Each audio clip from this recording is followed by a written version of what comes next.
இந்த one pot கடலைக்கறி பாத்தீங்கன்னா சப்பாத்தி, பூரி, ஆப்பம், புட்டு எல்லாத்துக்குமே சூப்பரா சூட் ஆகுங்க. எங்க வீட்ல எல்லாருக்குமே ரொம்ப பிடிச்சது இது. கருப்பு கொண்ட கடலை தான் இதுக்கு நல்லா இருக்குங்க. அது இந்த சின்ன சின்னதா இருக்கிற கடலை ரொம்ப நல்லா இருக்கும். இல்லன்னா உங்ககிட்ட எது இருக்கோ எடுத்துட்டு கழுவிட்டு ஒரு 6 மணி நேரமாவது மினிமம் ஊற வச்சு எடுத்துக்கோங்க. கிரேவி செய்யறதுக்கு ஒரு குக்கர் அடுப்புல வச்சிருங்க. ஒரு 4 ஸ்பூன் எண்ணெய் ஊத்திட்டு ஒரு துண்டு பட்டை, 4 கிராம்பு, உங்ககிட்ட பிரியாணி இலை இருந்தாலும் சேர்த்துக்கோங்க. ஒரு 10 சின்ன வெங்காயம் வெட்டி சேர்த்திக்கோங்க. சேர்த்திட்டு சிம்ல வச்சுட்டு நல்லா வதக்கி விடுங்க. சின்ன வெங்காயம் இல்லைன்னா மீடியம் சைஸ் பெரிய வெங்காயம் 1 எடுத்துக்கோங்க.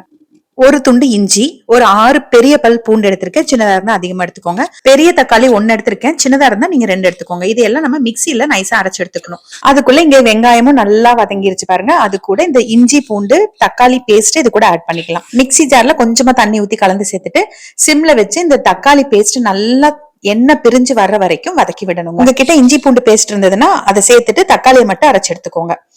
இப்ப நல்லா வதங்கினதுக்கு அப்புறமா 1 ஸ்பூன் மிளகாய்த்தூள், 1 அல்லது 2 ஸ்பூன் கொத்தமல்லி தூள், 1/2 ஸ்பூன் அளவுக்கு கறி மசால் தூள் சேர்த்துட்டு அதையும் ஒரு 2 நிமிஷம் இந்த எண்ணெயிலேயே வதக்கி விடலாம். அடுப்பு கம்ப்ளீட்டா சிம்ல வச்சுக்கோங்க, இல்லைன்னா டக்குன்னு அடி பிடிச்சிரும். இப்ப கடலை நல்லா ஊறி இருக்கு பாருங்க. இந்த கடலைய தண்ணிய வடிச்சிட்டு நான் இந்த கடலையை சேர்த்துக்கிறேன். இதுல நீங்க தனியா கடலையை வேக வச்சு கூட இந்த ஸ்டேஜ்ல இந்த வெந்த கடலையை இது கூட சேர்த்திக்கலாம். நான் இன்னும் கடலை வேக வைக்கல, அதனால இதை சேர்த்துட்டு வதக்கி விட்டுட்டு 2 அல்லது 3 டம்ளர் தண்ணி ஊத்திக்கோங்க. 1 ஸ்பூன் கல்லுப்பு சேர்த்துட்டு மிக்ஸ் பண்ணிட்டு குக்கர் மூடி வச்சு ஒரு 5 விசில் விட்டுருங்க. ஏன்னா கடலை வேகணும்ன்றதுனால. சப்போஸ் நீங்க ஏற்கனவே கடலையை வேக வச்சு வச்சிருக்கீங்கன்னா அந்த தண்ணியோடவே உள்ள சேர்த்துட்டு ஒரு 5 நிமிஷம் கொதிக்க வச்சுக்கோங்க. இப்போ அரைக்கிறதுக்கு பாத்தீங்கன்னா ஒரு கைப்பிடி அளவுக்கு தேங்காய், 1/2 ஸ்பூன் சோம்பு, 1/2 ஸ்பூன் கசகசா, 10 முந்திரி இல்லைன்னா 2 ஸ்பூன் பொட்டுக்கடலை எடுத்துக்கோங்க.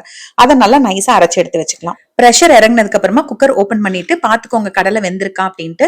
தண்ணி கரெக்டா போயிருச்சு. நான் 2 டம்ளர் தான் ஊத்தினதுனால தண்ணி சரியா போயிருச்சு. இப்ப நான் அந்த தேங்காய் விழுது அரைச்சு வச்சிருக்கேன் பாருங்க. அது கூடவே 1 டம்ளர் தண்ணியும் ஊத்தி வச்சிருக்கேன்.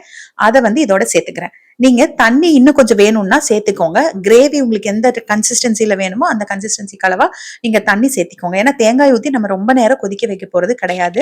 கடலை வேகும் போதே அதுல தண்ணி அதிகமா இருந்ததுன்னா நீங்க இங்க தேங்காய் சேர்க்கும் போது தண்ணி கம்மியா ஊத்திக்கோங்க. இல்லைன்னா உங்களுக்கு கிரேவி கன்சிஸ்டன்சி எப்படி வேணுமோ அதுக்கு தகுந்த மாதிரி கொஞ்சம் தண்ணி ஊத்திக்கோங்க. ஏன்னா இது இன்னும் ஆற கெட்டி ஆகுங்க. தேங்காய் கலவை ஊத்தி கொதிக்க ஆரம்பிச்சதுல இருந்து 2 நிமிஷம் கொதிச்சா போதுங்க. ஆஃப் பண்ணிட்டு கொத்தமல்லி தலை தூவிட்டு அப்படியே சர்வ் பண்ண வேண்டியதுதான். நீங்க வேக வச்ச கடலையை சேர்த்திருந்தீங்க அப்படின்னா கடலையை சேர்த்து 5 நிமிஷம் கொதிக்க விட்டுட்டு அதுக்கப்புறமா இந்த தேங்காய் கலவையை ஊத்தி ஒரு 2 நிமிஷம் கொதிக்க வச்சுட்டு இறக்கிடலாம். புட்டுக்கு ஆப்பத்துக்கு செய்யற மாதிரி இருந்ததுன்னா இன்னும் கொஞ்சம் தண்ணியா வச்சுக்கோங்க. நான் இன்னைக்கு சப்பாத்திக்கு செய்யறதுனால இந்த கெட்டியா வச்சிருக்கேங்க. பூரிக்கும் இந்த அளவு திக்னஸ் இருந்தா நல்லா இருக்கும். நிஜமாலுமே இது ரொம்ப ரொம்ப நல்லா இருக்குங்க. நான்வெஜ் கிரேவி மாதிரி இருக்கும். நீங்களும் ட்ரை பண்ணிட்டு எனக்கு அப்புறமா கமெண்ட் பண்ணுங்க.